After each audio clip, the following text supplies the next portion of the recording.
이 시간 함께 보실 말씀은 이사야 40장 21절에서 28절까지 말씀을 보겠습니다.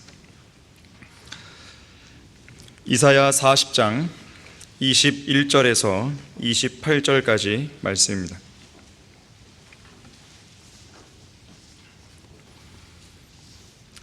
하나님께서 인간들에게 던지시는 질문이 나오는데요, 몇 개나 나오는지 한번 보십시오. 이 구절들에서 너희는 알지 못하였느냐? 너희는 듣지 못하였느냐? 태초부터 너희에게 전하지 아니하였느냐? 땅의 기초들이 설 때부터 깨닫지 못하였느냐? 원형의 지구 위에 앉으신 분이 그분이시니 그곳에 거민들이 메뚜기 같으며 하늘들을 휘장같이 펼치셨으며 그 안에 거할 장막처럼 펴셔서 통치자들을 없애며 땅의 재판관들을 헛되게 하시는도다. 정녕 그들은 심겨지도 못할 것이요 그들은 뿌려지지도 못할 것이며 그들의 원 줄기가 땅에 뿌리를 내리지도 못할 것이니 주께서 불어버리시면 그것들은 마르고 회오리 바람에 날려가는 그루터기 같을 것이라. 거룩한 분이 말하노라. 그런즉 너희가 나를 누구에게 비기며 또한 내가 누구와 동등하게 되겠느냐? 너희는 눈을 높이 들어 누가 이것들을 창조하였으며 그들의 군상들을 수요대로 이끌어내셨는지 보라.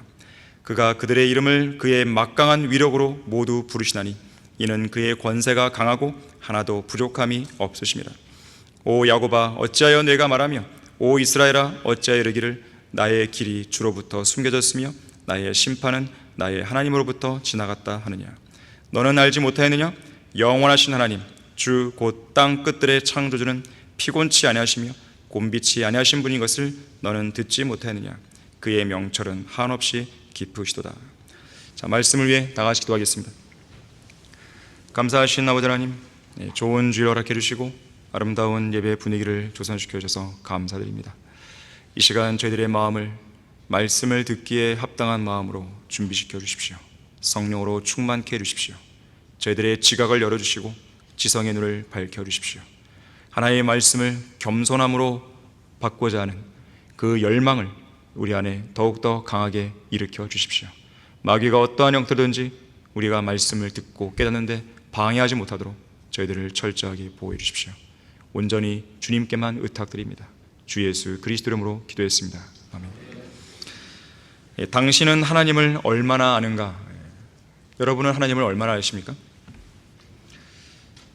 이 시간 설교 본문인 8개의 구절 안에는 하나님께서 그분 자신에 관해 던지시는 8가지 질문이 나오고 있습니다. 우선 21절에서 4개의 질문이 나오죠. 너희는 알지 못하였느냐? 너희는 듣지 못하였느냐? 태초부터 너희에게 전하지 아니하였느냐? 땅의 기초들이 설 때부터 깨닫지 못하였느냐? 라고 물으십니다. 그리고 25절에서 5번째 질문이 나오죠. 그런즉 너희가 나를 누구에게 비기며 또한 내가 누구와 동등하게 되겠느냐?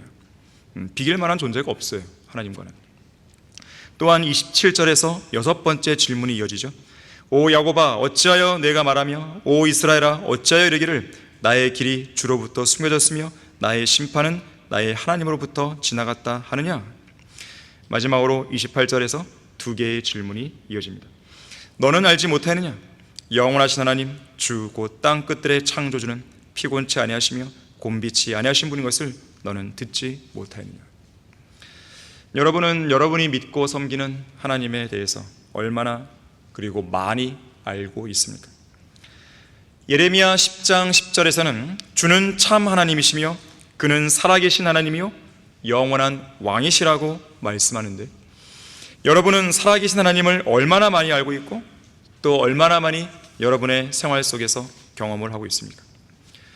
독일 출신의 미국 항공학자이며 미국 항공우주계획의 시조라 할 수 있는 이 베르너 폰 브라운은 이렇게 말했습니다. 망원경을 통해 하나님을 찾으려 하는 시도는 어리석은 짓이다. 당신의 마음속에서 성경을 믿는 당신의 믿음과 신념을 통해 하나님을 찾아야 한다. 하나님께서는 바로 우리 안에 계시며 더 나아가서는 모든 것을 감싸 안으시고 그 어디에나 계신다. 내게 있어서 창조주 하나님에 관한 증거는 차고 넘친다. 나는 우리가 살고 있는 온 우주가 하나님의 뜻 가운데 창조되었다고 믿는다. 창조주가 없는 우주나 창조주가 없는 피조물은 전혀 생각조차 할 수 없다 그랬어요. 시편 53편 1절에서는 어리석은 자는 자기 마음에 말하기를 하나님은 없다 하였도다. 그들은 부패하고 가증한 악을 행하였으니 선을 행하는 자가 아무도 없도다라고 말씀하고 있어요. 이 세상 사람들이 창조주 하나님께서 존재한다는 사실을 애써 부인하려 하는 이유는 정말로 하나님을 찾을 수 없어서가 아닙니다. 왜냐하면 사도행전 17장 27절에서 사람들이 하나님을 감지하려 하면 만나리니 그분은 우리 각 사람에게서 멀리 떨어져 계시지 아니하도라고 말씀하기 때문에 그렇습니다.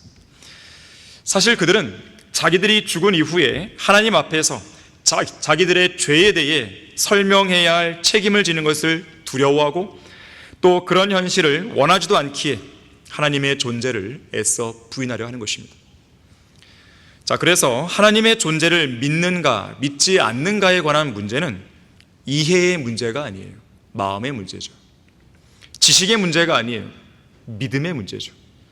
믿지 않으려 하는 인간의 악한 마음이 가장 큰 문제인 것입니다.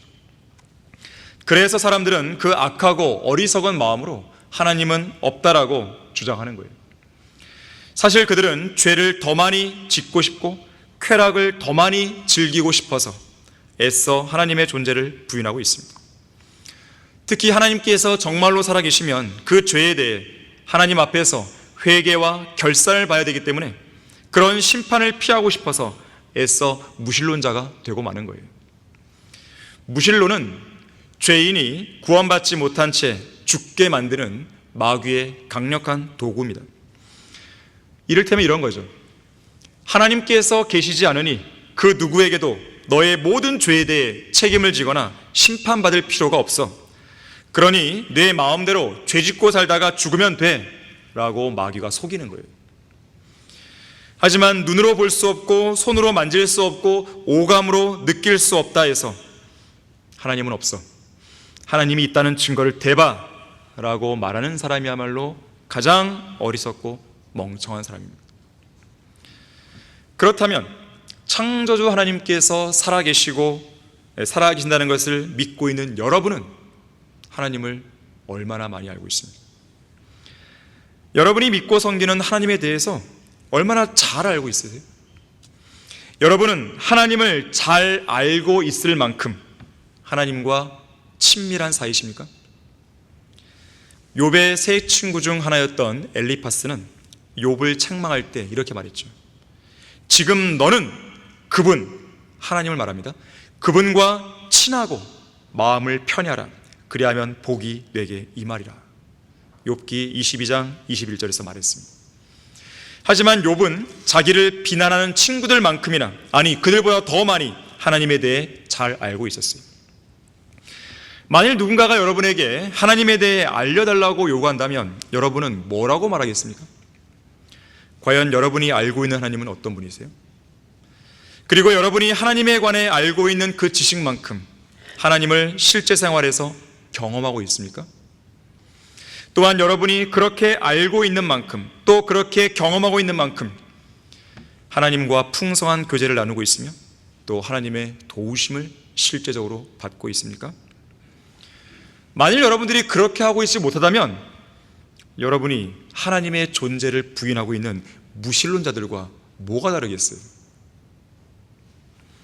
여러분은 하나님을 얼마나 많이 알고 있습니까? 첫 번째로 하나님은 영원하신 분이에요. 하나님은 과거에도 살아계시고 현재도 살아계시고 미래에도 살아계시는, 영원부터 영원까지 살아계시는 주 하나님이십니다. 참된 신이라면 시작도 없고 끝도 없는 하나님이 되셔야 됩니다. 우리가 믿는 하나님은 그런 분이세요. 시편 90편 2절에서는 산들이 생기기 전, 주께서 땅과 세상을 조성하시기도 전, 곧 영원부터 영원까지 주는 하나님이시라고 말씀하고 있어요. 오늘 본문 28절에서도 너는 알지 못하느냐? 영원하신 하나님, 주 곧 땅 끝들의 창조주는 피곤치 아니하시며 곤비치 아니하시는 것을 너는 듣지 못하느냐고 묻고 있습니다. 우리가 믿고 섬기는 하나님은 시간의 제약을 받지 않으십니다. 공간의 제약은 말할 것도 없고 시간의 제약을 받지 않으세요. 주님 앞에서는 시제를 거론하는 것이 의미가 없어요. 과거 시제, 현재 시제, 미래 시제가 의미가 없습니다. 주님께는 과거도 현재고 과거도 미래가 될 수 있어요. 실제로 성경의 예언과 관련해서 시제를 연구해 보면요, 과거 시제로 성경의 예언을 말씀하기도 합니다. 반드시 미래 시제로만 말씀하는 게 아니라는 거예요. 주님 앞에서는 시제가 의미가 없어요. 영원부터 영원까지 계시는 그분 앞에 시제가 무슨 의미가 있겠습니까? 하나님께서는 인류의 역사 흐름 속에서 어느 시간대든지 가 계실 수 있는 거예요. 여러분, 여호수아 6장 한번 보겠습니다. 대표적인 사례인 것인데요, 여호수아 6장, 이런 사례들이 많아요. 성경에는 여호수아 6장 1절부터 3절을 보시면,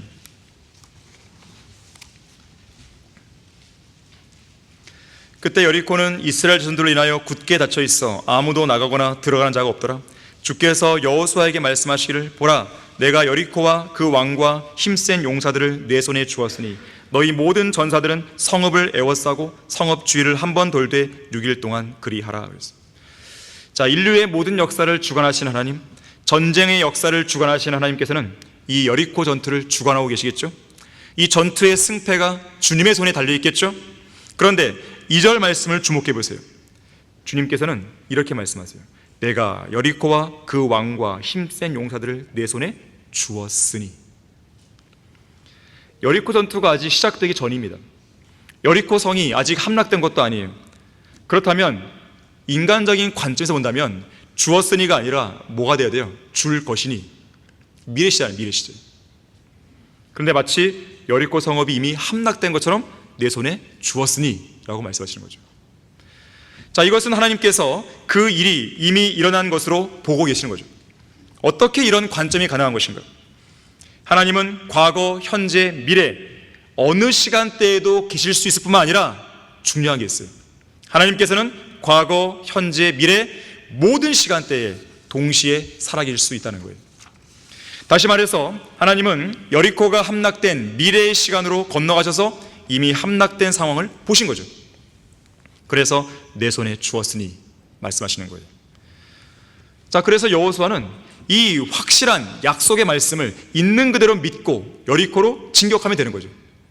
정말 그렇게 해주실까? 의심할 필요가 전혀 없어요. 왜 그렇습니까? 이 약속은 단순히 예견에 따라 하신 약속이 아니죠. 미래로 건너가셔서 여리코 성이 함락되는 장면을 직접 눈으로 보신 그분께서 말씀하신 약속이에요. 우리의 기도도 마찬가지예요. 우리 다 같이 요한일서 5장 15절 보겠습니다. 우리의 기도도 마찬가지입니다. 기도의 응답도 마찬가지예요. 우리에게 응답된 기도는 이미 하나님께서 보신 거예요.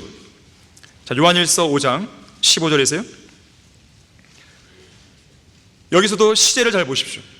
우리가 구하는 것은 무엇이나 그가 들으시는 줄 안다면 우리가 그에게 구한 요청들을 받은 줄도 아느니라. 아직 기도 응답이 안 됐으니까 받을 줄도 아니라 미래의 시대로 되는 것이 옳아 보이잖아요. 하지만 성경은 분명하게 받은 줄도 안다 그랬어요. 마치 이미 이루어진 일처럼 과거 시대로 기록하는 것이죠. 자, 우리가 주님의 뜻 가운데 기도하고 있는 것이 확실하다면 그것이 반드시 이루어질 거라는 사실에 대해서 추워도 의심할 필요가 없는 것인데, 실제로 하나님은 우리가 주님의 뜻에 맞게 기도로 요청한 내용들을 이미 다 이루어 놓으셨고, 또 그렇게 이루어 놓으신 것을 미래의 시점으로 건너가셔서 실제로 보신 거죠. 이보다 더 확실한 약속이 어디 있겠어요? 여러분은 하나님을 얼마나 알고 있습니까? 두 번째로, 하나님은 전능한 분이시죠.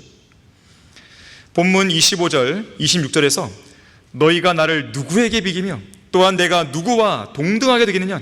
너희는 눈을 높이 들어 누가 이것들을 창조하였으며 그들의 군상들을 수요대로 이끌어내신지 보라.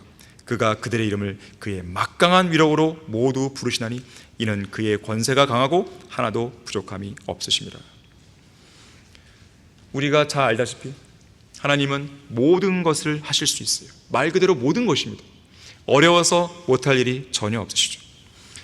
보라, 나는 주요 모든 육체의 하나님이라. 내게 어려워서 못할 일이 있겠느냐? 물으시는 거예요. 여러분에게 물으시는 거예요. 선지자 예레미야는 답하죠. 아, 주 하나님이여 보소서, 주께서는 주의 큰 권능과 표심팔로 하늘과 땅을 지으셨으니 주께는 어려워서 못하실 일이 없나이다. 그래서 우리가 기도하는 거 아니겠어요? 하나님께서 어려워서 못할 일이 하나라도 있다면 어떻게 우리가 하나님을 신뢰하고 그분께 기도할 수 있겠습니까? 그분께서 전능하지 못하다면 어떻게 우리가 위기에 처했을 때 하나님께 부르짖을 수 있겠어요? 물론 하나님은 자신의 성품에 일치하지 않는 일들은 하실 수 없어요. 예를 들면 그분의 거룩하심에 따라 거짓말을 하실 수 없죠. 한번 약속하신 말을 취소할 수 없죠. 예수 그리스도의 피로 구속받은 성도를 지옥에 보낼 수 없죠. 하나님께서는 거룩하신 분으로서 자신의 본래 성품인 의와 거룩함과 선하심을 거슬러 어떤 일도 하지 않으시죠. 하나님께서 구원받지 않은 죄인들을 하늘나라에 보내시지 않죠. 그렇다고 해서 하나님의 전능하심에 문제가 생기는 겁니까?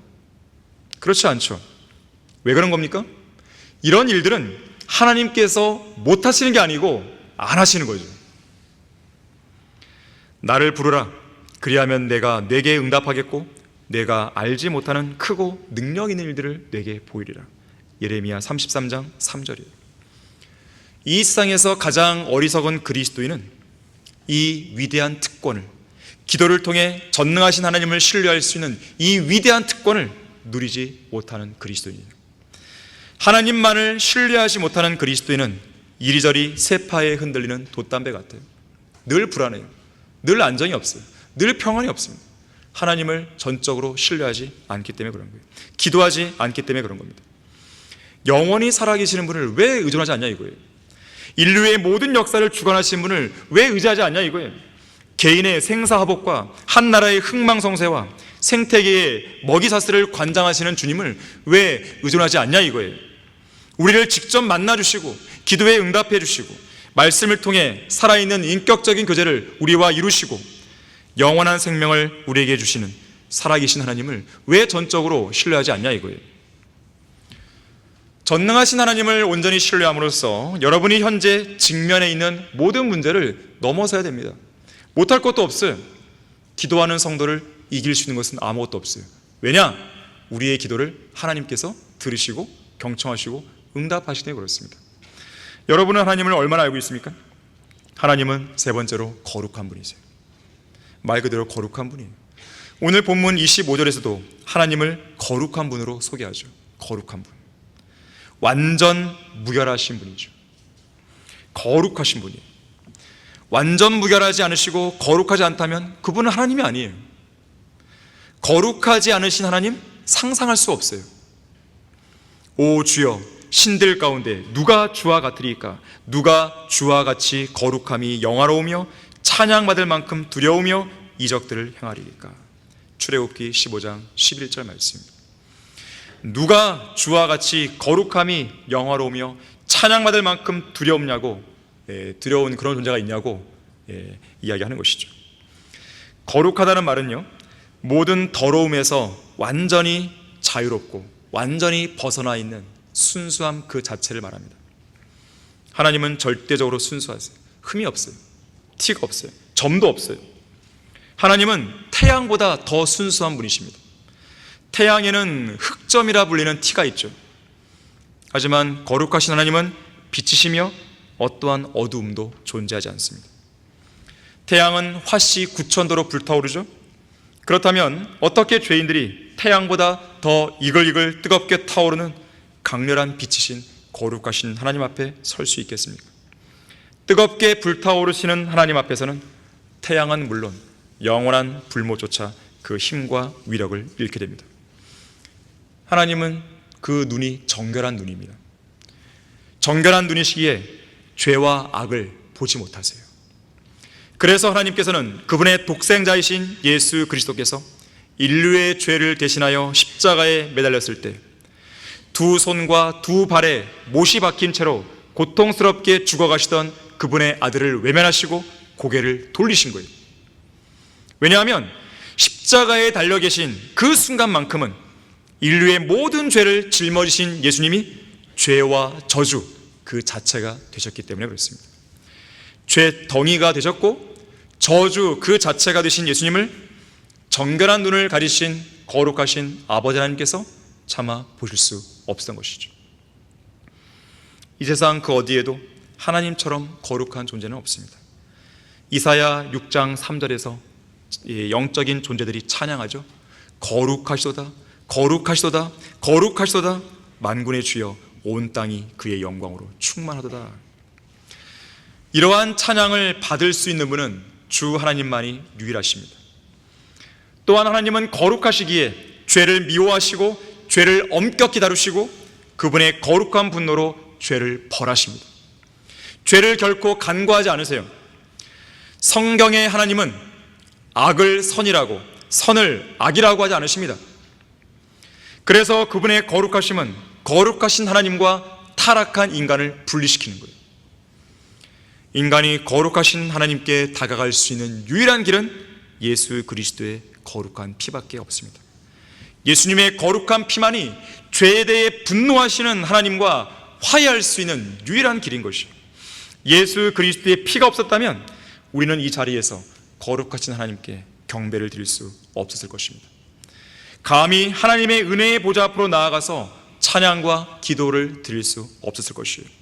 예수 그리스도의 피가 없었다면 어떻게 우리가 이 거룩한 말씀인 성경을 우리의 더러운 손으로 쥘 수 있었겠으며 어떻게 이 거룩한 말씀을 우리의 더러운 귀로 들을 수 있었겠으며 어떻게 이 거룩한 말씀을 우리의 더러운 마음속에 담을 수 있었겠어요. 예수 그리스도의 피가 우리를 감싸고 있기 때문에 가능한 일입니다. 특히 거룩하신 하나님께서는 거룩한 성도들을 사로잡는 그 세상과 육신과 마귀로 인해서 순수하고 흠없고 죄와 무관한 완벽한 분노로 질투하십니다. 그분의 거룩한 사랑은 거룩한 증오와 거룩한 질투를 동반하고 있는 거예요. 그래서 거룩하신 하나님께서는 그분의 자녀들이 세상과 뒤섞여 사는 것을 절대로 용납하지 않으세요. 불쾌하게 여기십니다. 싫어하시는 거예요. 여러분을 너무나 사랑하기 때문에 그렇습니다. 그분의 자녀들이 거룩하신 하나님만을 위해 살기 원하십니다. 또한 불경건하고 더럽고 육신적인 사악한 세상과 그런 세상을 따라가는 자들을 그대로 놔두지 않으시고 그에 합당한 심판과 형벌을 내리기도 하시는 거예요. 여호수아 24장 19절에서는 이렇게 말씀합니다. 너희가 주를 섬기지 못하리니. 왜냐하면 이들 백성들 마음속에는 여전히 우상이 한 곳에 있기 때문에 그래요. 너희가 주를 섬기지 못하리니 이는 그는 거룩한 하나님이시요 그는 질투하는 하나님이시니 그가 너희 허물과 죄들을 용서하지 아니하실 것입니다. 그래서 구원받은 성도들은요, 죄를 지었을 때 단 한순간도 가만히 있지 못하는 거예요. 빨리 죄를 자백하고 버려야 됩니다. 그것만이 마음의 평안을 유지할 수 있는 유일한 길인 거예요. 왜 그냥 거룩하신 주님이 우리 안에 계시기 때문에 그런 거예요. 계속 우리가 짓는 죄에 대해서 분노를 표출하신 것이죠. 하지 말라고, 멈추라고, 그만두라고. 여러분은 하나님을 얼마나 알고 있습니까? 하나님은 전지하신 분이죠. 모든 걸 다 아세요. 역대기야 16장 9절에서 주의 눈은 온 땅을 두루 살핀다 그랬어요. 두루 살피시는 거예요. 하나님을 잘 믿는 사람이 있는가? 살피시는 거예요.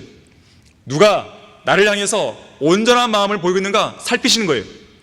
그리고 그런 성도들을 위해서 그분의 위대한 능력을 보여주시는 것이죠. 온 땅을 두루 살피시는 하나님으로부터 어떤 것도 숨길 수 없습니다. 욥은 어떤 생각도 하나님으로부터 숨길 수 없다고 고백했어요. 오늘 본문 27절에서는 오 야곱아 어찌하여 내가 말하며 오 이스라엘아 어찌하여 이르기를 나의 길이 주로부터 숨겨졌으며 나의 심판은 나의 하나님으로부터 지나갔다 하느냐. 과연 그렇게 말한다고 해서 그들의 잘못된 길이, 악한 길이 숨겨질 수 있겠습니까? 심판이 그냥 지나가 버려요? 하나님께서는 우리의 앉고 서는 것을 아십니다. 우리의 생각이 무엇인지 멀리서도 아세요.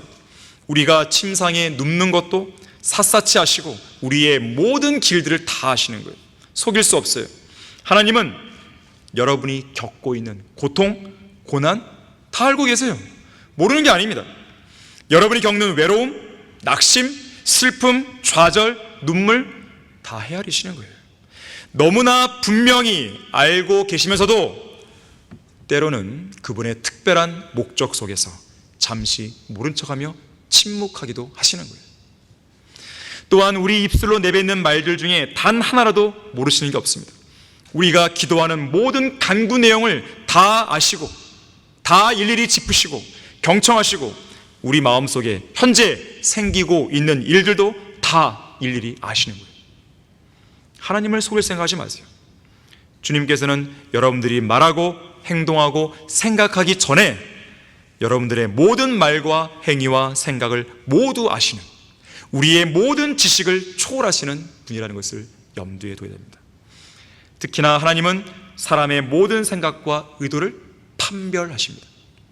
심판날에 어떤 죄인도 전지하신 하나님의 공의로운 심판을 결단코 피할 수 없습니다. 하나님은 반드시 기억하시는 거예요. 그날에는 인류가 행한 모든 죄의 실상이 빛이신 하나님의 면전에서 낱낱이 공개될 것입니다. 하나님 앞에서 죄를 숨길 수 있다고 생각하면 안 돼요. 하나님은 어떤 사람이 지난 몇 월 며칠 무슨 요일 그날 밤에 무슨 일을 했는지 다 알고 계시는 거죠. 심판날에 그 모든 일들은 다 공개될 것입니다.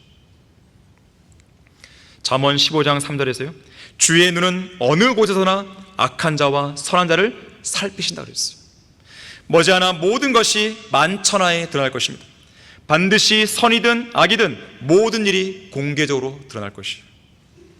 심지어 사람이 말하는 어떠한 빈말이라도 심판날에는 그에 관하여 해명하게 된다고 마태복음 12장 36절은 말씀합니다. 하나님께서는 누가 어디서 왜 그 일을 하고 있는지 전부 다 아시는 거예요. 하루 24시간, 1년 365일 여러분들이 어떤 일을 왜, 어떤 목적으로, 어떤 동기로 그 일을 했는지를 다 알고 계세요. 그리고 그러한 일들이 성경에 근거하지 않았다면 그러한 섬김이 다 불에 타버리도록 그리스도의 심판서에서 조치를 취하실 것입니다. 여러분은 하나님을 얼마나 알고 있습니까? 다섯 번째로, 하나님은 신실하신 분이세요. 신실하다는 말은요, 안심하고 믿을 수 있다는 거예요. 마음 놓고 의지할 수 있다는 거예요. 하나님은 정직하시죠. 결코 변하지 않으시는 분이죠. 그래서 우리는 마음 놓고 의지하고 신뢰할 수 있습니다. 하나님께는 변덕이 없어요. 변함이 없어요. 변할 수도 없는 분이십니다. 말라키 3장 6절에서는 나는 주임으로 변경하지 아니하노라 그랬어요. 야고보서 1장 17절에서도요, 모든 좋은 선물과 모든 온전한 선물이 위로부터 곧 빛들의 아버지께로부터 내려오나니, 잘 들으십시오, 그분께는 변화도 없고 회전하는 그림자도 없다 그랬어요. 변화가 없고 회전하는 그림자가 없어요. 그림자가 뭡니까? 빛이 어떤 물체에 딱 비치게 되면 이 물체의 뒷면에 드리워지는 검은색 그늘을 그림자로 그러죠. 그래서 빛이 어느 방향에서 빛이냐에 따라서 빛의 방향이 달라지면 생기는 그림자의 위치도 바뀌겠죠. 회전하는 거예요.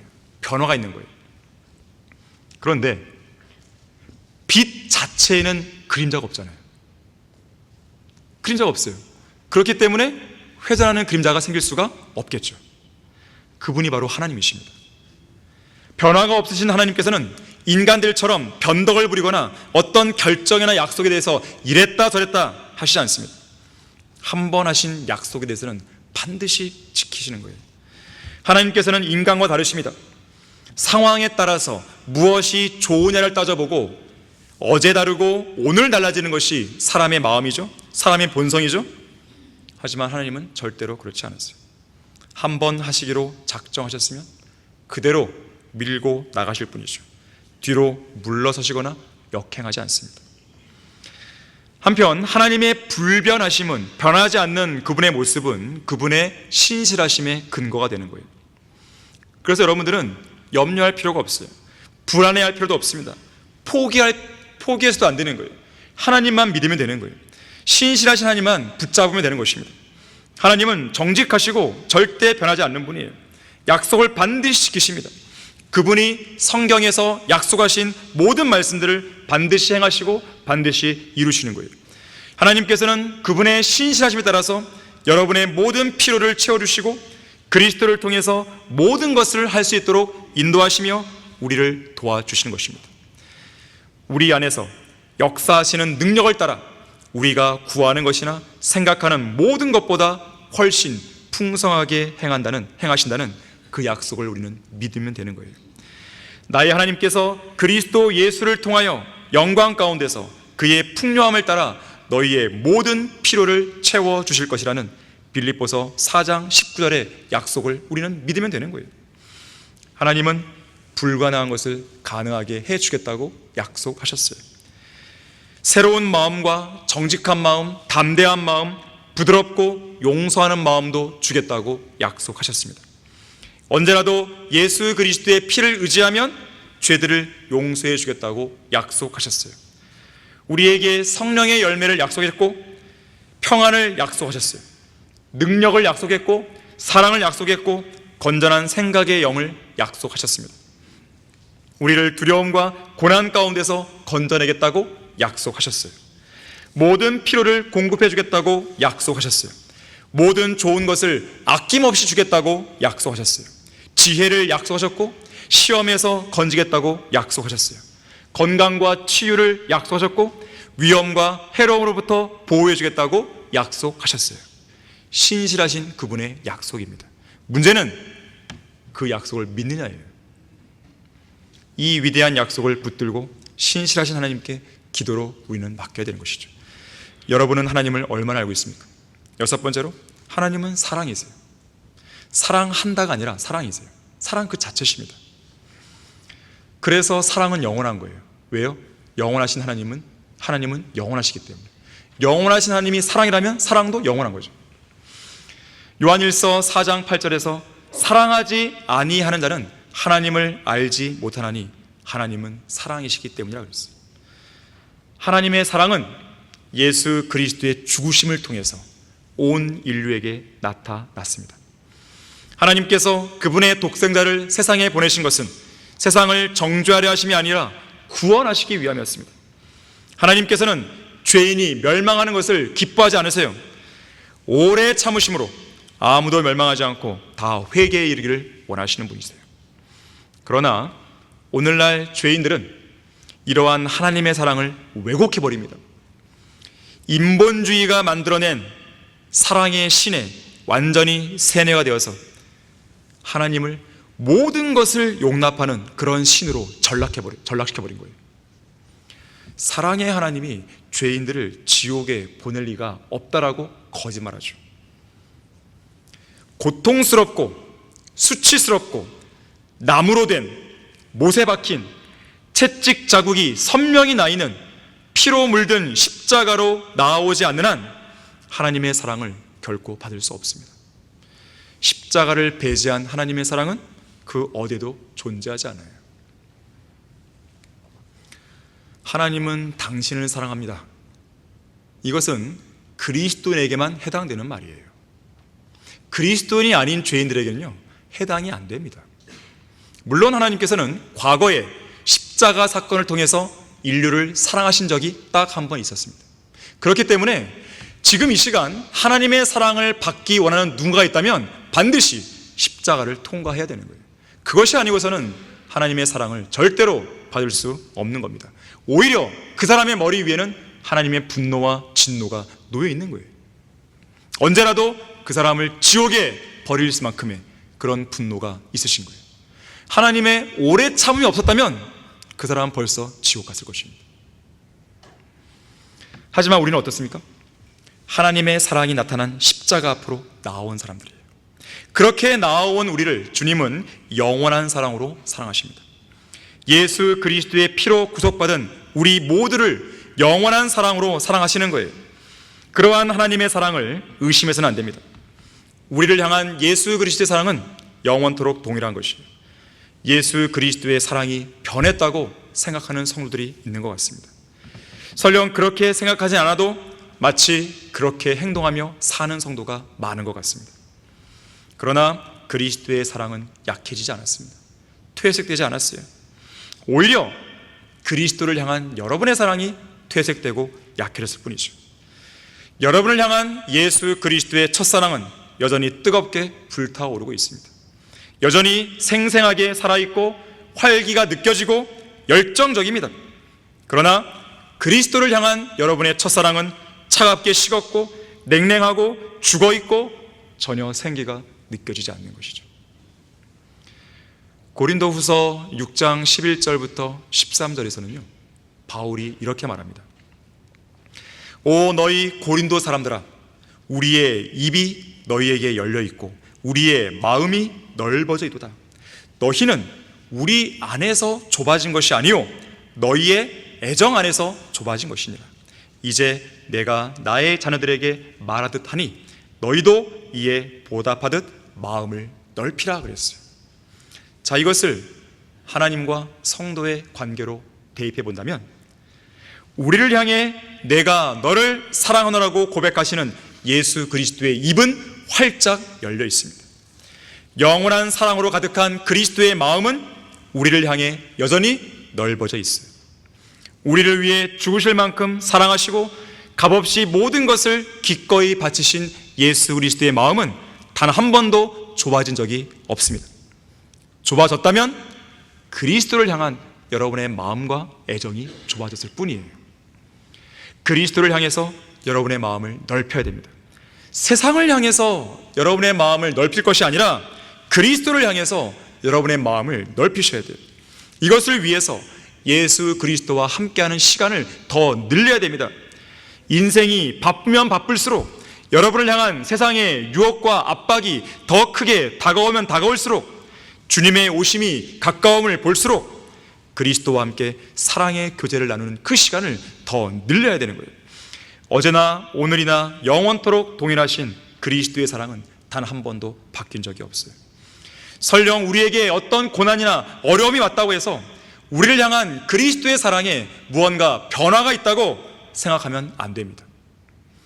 그것은 마귀의 속임수예요. 하나님의 사랑을 믿고 확신하며 하나님의 사랑 속에 푹 잠겨 살아야 돼요. 사랑은 감정이기 전에 믿음이에요. 여러분이 말씀에 대한 믿음, 특히 여러분을 향해서 하나님이 사랑하신다고 그러한 말씀을 여러분이 믿게 되면 하나님의 사랑에 대한 감정을 느끼게 되는 거예요. 믿음이 먼저이지 감정이 먼저가 아니에요. 주님의 손과 발에 나 있는 못자국과 그분의 옆구리에 나 있는 창자국은 우리를 위한 영원한 사랑의 증표입니다. 의심 많은 도마는 직접 손으로 그 자국을 만졌죠. 이처럼 우리를 향한 그리스도의 사랑에도 영원토록 변함이 없다는 걸 기억해야 돼요. 오히려 그리스도를 향한 여러분의 사랑이 변질되지 않았는지를 점검해 봐야 되는 것입니다. 여러분은 하나님을 얼마나 알고 있습니까? 마지막 7번째로 하나님은 자비하신 분. 시편 103편 8절에서는 주는 자비로우시고 은혜로우시며 노하기를 더디하시고 자비가 풍성하다고 말씀합니다. 인간을 위시해서 이 땅의 모든 피조물은 하나님의 자비하심이 없이는 단 한순간도 살 수 없습니다. 전에도 이 강단에서 종종 이야기했지만 제가 지금 살아있다는 이 사실, 제가 지금 병들어 누워있지 않고 이 자리에 건강하게 서서 설교하고 사역하고 있다는 이 사실은 놀라운 기적이에요. 하나님의 풍성한 자비하심의 결과라고 저는 늘 확신하고 또 고백할 수 있습니다. 지금 이 시간 우리 모두에게 하나님의 풍성한 자비가 베풀어지고 있음을 잊지 말아야 됩니다. 우리를 모든 악과 위험으로부터 지켜주신 분이 과연 누구십니까? 누가 우리의 생명의 호흡을 주관하고 계십니까? 누가 우리의 생명을 파멸해서 구속하고 있으며 누가 우리의 질병을 치유하고 계십니까?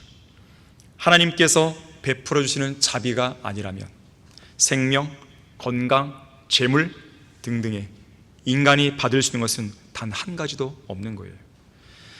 마태복음 5장 45절에서는 하나님께서 그분의 태양을 악인과 선인 위에 떠오르게 하시며 의로운 자와 불의한 자 위에 비를 내린다 그랬어요.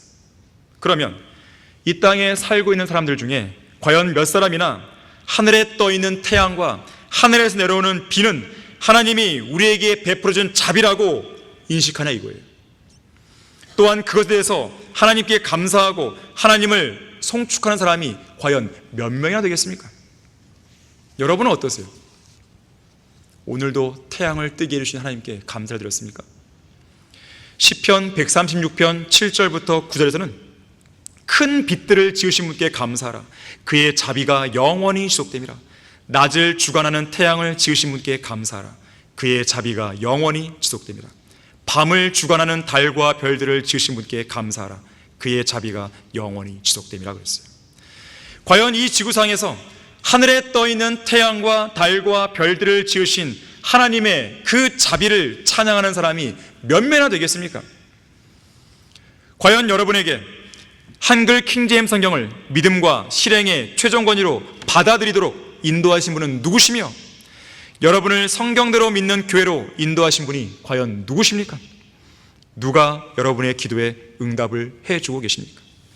또한 우리에게 먹을 것과 입을 것을 마련해 주시고 편히 지낼 수 있는 거처를 장만해 주신 분이 과연 누굽니까?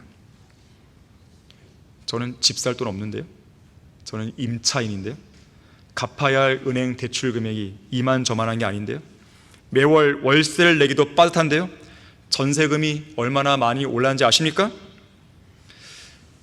물론 그렇겠죠. 저는 각 사람의 속 사정까지 속속들이 알지는 못해요. 하지만 분명한 것은요, 그런 어려운 환경 속에서도 우리는 여전히 살아있다는 것이고 지금도 이 자리에 앉아서 영과 진리로 하나님께 경배를 드리고 있다는 것이고 단돈 10원이라도 하나님께 드릴 수 있는 헌금이 내 주머니에 있다는 사실이죠. 저는 이 부유한 가정에서 자라지는 않았습니다. 저는 초등학교 특히 2학년과 3학년 시절에 약 2년 동안을 가로 5m, 세로 2m 3평 난짓한 단칸방에서 5 식구가 먹고 자본 경험이 있어요. 사업에 실패한 아버지는 빚쟁이 신세가 되어 도망다녀야 됐고 가련한 어머니는 남의 집 파출부일을 해야 됐으며 가끔씩 쌀이 떨어질 때면 아침 일찍 쌀집에 가서 쌀을 한 대바씩 사와야 했던 경험이 있습니다. 우리 가정으로서는 큰 위기였고요. 저는 고아원으로 보내질 수 있는 그런 시기였어요. 하지만 저는 부모님을 원망하지 않아요. 또한 우리 부모님은 여전히 건재해 계시고 무엇보다도 복음을 통해서 예수 그리스도를 믿고 구원받았습니다. 저 역시 지금 건강하게 살아있고 성경대로 믿는 그리스도인으로서 최고로 의미 있고 가치 있는 생을 보내고 있습니다. 자, 우리의 짧은 인생을 돌아보건대 하나님의 자비하심이 우리를 실망시킨 적은 단 한순간도 없어요. 우리를 향한 하나님의 자비하심이 조금이라도 부족한 것이 없었으며 무언가 아쉬웠던 적도 없었고 항상 풍성한 자비였던 것이에요.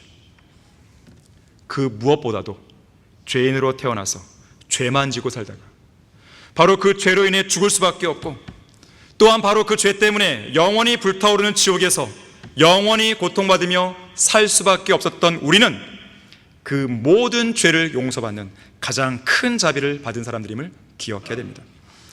결론적으로요, 우리가 믿는 하나님은 일어나서 걷지도 못하고 말하지도 못하고 먹지도 못하는 죽은 우상이 아닙니다. 그와 반대로 영원히 살아계시는 전지전능하신 하나님이세요. 하나님이 살아계시다는 것은 인격적으로 주님과 교제할 수 있고 언제든지 도움이 필요하면 하나님께 요청할 수 있으며 기도하면 응답받을 수 있고 간절히 말씀을 듣고자 주님 앞에 앉아있으면 무언가를 알려주시고 깨닫게 해주는 분이라는 뜻이에요. 살아계신 하나님은 인류의 모든 역사를 처음부터 끝까지 주관하시는 분이십니다. 우주가 생성될 때부터 모든 것을 지켜보셨고 현 우주가 모두 불타 없어지는 날까지 우주의 모든 구성 요소들을 붙들고 계시는 분이세요. 그분의 눈은 우리 몸의 형체가 엄마 뱃속에서 완성되기도 전에 그것을 보셨으며 우리 몸의 지체들이 전혀 없고 형성되어 가는 중에도 그분의 책에다 그것들을 모두 기록해 놓으신 분입니다. 그분의 눈은 이 땅에 살고 있는 우리 성경대로 믿는 사람들을 지켜보고 계세요. 그분의 관심은 성경대로 믿으려고 애를 쓰고 노력하는 우리 교회에, 그리고 이 교회에 속한 여러분에게 고정되어 있는 것입니다. 이 세상 어디에도 하나님과 같은 분은 없어요. 하나님은 참되시고 살아계시는 영원한 왕이시며 썩지 않으시고 보이지 않으시며 홀로 지혜로우신 영원하신 왕이십니다. 우리는 위대한 하나님이요 만왕의 왕이며 만주의 주이고 모든 이름들 위에 뛰어난 이름을 갖고 계신 분이며 신들 중에 신이고 창조주고 구속주시며 구세주신 주 하나님께 마땅히 경배드리고 그분을 사랑하고 섬겨야 돼요. 마땅히 그분을 두려워하고 그분께 순종해야 되는 것입니다. 자, 여러분은 하나님을 얼마나 아세요? 머리로만 알지 말고 실제로 여러분의 생활에서 실제로 느끼고 경험을 해야 됩니다. 영원하시고 전능하시며 거룩하시고 전지하시며 신실하시고 사랑이시며 자비로우신 하나님을 실제 생활에서 실제로 경험을 해야 돼요. 그렇게 안 하면 여러분의 신앙은 탁상공론이에요. 사실 많은 그리스도인이 하나님을 안다고 하면서도, 하나님을 믿는다고 하면서도 그분을 제대로 모르는 경우가 허다합니다. 전적으로 믿지도 전적으로 따르지도 않는 것이죠. 그저 머리로만 피상적으로 알고 있거나 편견과 오해 속에서 하나님을 원망하고 하나님께 불평, 불만을 쏟아놓고 있는 것이에요. 왜 이런 어처구니 없는 일들이 이루어진 것입니까? 하나님을 알기 위해서 시간을 안 내는 것이에요. 주님을 알아가고 주님과 교제하기 위해서 따로 시간을 내서 진지하게 성경을 읽지도 묵상하지도 공부하지도 않는 것이죠. 사람들은요, 워렌 버핏과 식사 한번 하기 위해서 애를 씁니다. 그 많은 돈을 투자해 가면서요, 밥 한 끼 먹으려고 애를 써요. 워렌 버핏을 만나기 위해서. 그럼 여러분은 하나님을 만나기 위해서 얼마나 많은 노력을 기울이고 있습니까? 얼마나 많은 시간을 들이고 있어요? 얼마나 많이 노력을 하고 있어요? 이 시간 주님은 여러분에게 묻습니다. 너는 알지 못하였느냐? 영원하신 하나님 주 곧 땅 끝들의 창조주는 피곤치 아니하시며 곤비치 아니하신 분인 것을 너는 듣지 못하느냐? 성경 말씀을 통해서 하나님을 제대로 알고 제대로 경험하고 제대로 믿고 제대로 섬기는 여러분 모두가 되기를 바라겠습니다. 자, 기도하겠습니다.